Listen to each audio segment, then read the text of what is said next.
হে everyone, কেমন আছো সবাই? আশা করি ভালো আছো আর আমিও খুব ভালো আছি। তো দিনটা ছিল শুক্রবার, মানে 29শে নভেম্বর। তো ভিডিওটা আমি আজকে পোস্ট করছি, আমার এডিট করা হয়নি, তো সেই কারণে। তো প্রথমে ঘুম থেকে উঠে আগে আমি বিছানাটা গুছিয়ে নিচ্ছিলাম। তো হ্যাঁ, আরেকটা কথা আমি বলে রাখি, তো এই চ্যানেলটার মধ্যে আমি নির্দিষ্ট কোনো ভিডিও আপলোড করব না, মানে নির্দিষ্ট কোনো কন্টেন্টের উপর ভিডিও আমি বানাবো না। এই চ্যানেলটায় তোমরা দেখতে পাবে আমার ডেইলি লাইফস্টাইল এবং রান্নার ভিডিও। তো দেখো, তোমাদের সাথে কথা বলতে বলতে আমার বিছানা গোছা প্রায় কমপ্লিট। এরপর আমি ব্রাশ করে স্নান করে নিয়েছিলাম। তো তারপরে আমি স্নান টান করে আমি চলে গিয়েছিলাম একটু ছাদে। তো আজকে রোদটা খুব মিষ্টি লাগছিল, তো আজকে একটু সকাল সকাল স্নান করে নিয়েছিলাম, সেই জন্য আর কি রোদটা একটু দাঁড়িয়েছিলাম।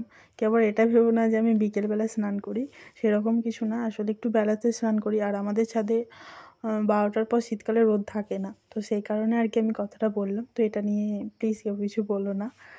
তো যাই হোক, তো তারপরে আমি একটু রোদে দাঁড়িয়েছিলাম, তারপরে আমি চলে এসেছিলাম নিচে। আর নিচে এসে আমি একটা ক্রিম মেখে নিচ্ছিলাম মুখে, আর একটু লিপ বাম দিয়ে আমি প্রথমে আগে একটু সাজুগুজু করে নিলাম। তো তারপরে আমি চুলটাকে বেঁধে নিয়েছিলাম, কারণ যেহেতু আমি রান্না করব আজকে সকাল সকাল স্নান করেছি, তো আর এমনি এমনি না, রান্না করার জন্যই স্নান করেছিলাম সকাল সকাল। তো তো তারপরে আমি আগের দিন রাত্রেবেলা ভেজানো চিয়া সিডের জলটা খেয়ে নিলাম, অনেকটা রিল্যাক্স লাগে নিজেকে। আর কী কী খাও আমাকে অবশ্যই জানিও। যাই হোক, তোমাদের সাথে কথা বলতে দেখো আমি রান্নাঘরে চলে এসেছি, আর এসে আমি উনানটা ধরিয়ে আমি ভাত বসিয়ে দিয়েছিলাম। তো কাঁদে কাঁদে উনানে রান্না হয় অবশ্যই আমাকে কমেন্টে জানিও। যেহেতু ফুলকপি দিয়ে মাছ দিয়ে ঝোল হবে, তাই ফুলকপি আলুটা আগে কেটে নিয়েছিলাম, আর কড়াইতে তেল আর লঙ্কা দিয়ে আমি আলুটা ভাজতে দিয়ে দিয়েছিলাম। তারপরে ঢাকা দিয়ে আমি এদিকে চলে এসেছিলাম মশলাটা বাটতে, আদা রসুন আর লঙ্কা বাটা। তো শিলেতে যে মশলা বেটে রান্না করা হয় সেটা স্বাদটাই আলাদা থাকে। তো কে কে আমার সাথে একমত অবশ্যই কমেন্ট করে জানিও, আমার তো ভালোই লাগে। তো তারপরেই দেখো মশলাটা বাটা হয়ে গেলে আমি চলে এসেছিলাম আলুটা হয়েছে কিনা দেখতে, আলু ভাজাটা।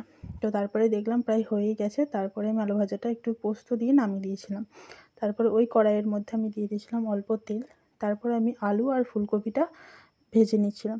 তো আমি বলে রাখি, ফুলকপিটা তোমরা যখন কাটবে তারপরে একটু নুন কিংবা গরম জল ভিজিয়ে রাখবে কিছুক্ষণ, তাহলে কি হয়, যদি কোনো পোকা থাকে ভিতরে তো বেরিয়ে আসে। আমি একটা ভিডিও দেখেছিলাম, সত্যি কিনা জানি না। যাই হোক, তারপরে মাছে নুন হলুদ মাখিয়ে মাছটা ভেজে নিচ্ছিলাম। তারপরে ওই কড়াইতে তারপরে দিয়েছিলাম পেঁয়াজটা হালকা ভাজা হয়ে গেলে আমি দিয়ে দিয়েছিলাম মশলাটা কষিয়ে আমি আলু আর ফুলকপিটা দিয়ে দিয়েছিলাম। তারপর পরিমাণ মতো জল দিয়ে সিদ্ধ করে নিয়েছিলাম। কিছুটা সিদ্ধ হয়ে গেলে তারপরে আমি দিয়ে দিয়েছিলাম মাছগুলো। তো তারপর একটু ফুটিয়ে আমি নামিয়ে নিয়েছিলাম। তো আজকের ভিডিওটা এই পর্যন্ত। ভালো লাগলে লাইক কমেন্ট শেয়ার করে দিও, সাবস্ক্রাইব করে পাশে থেকো।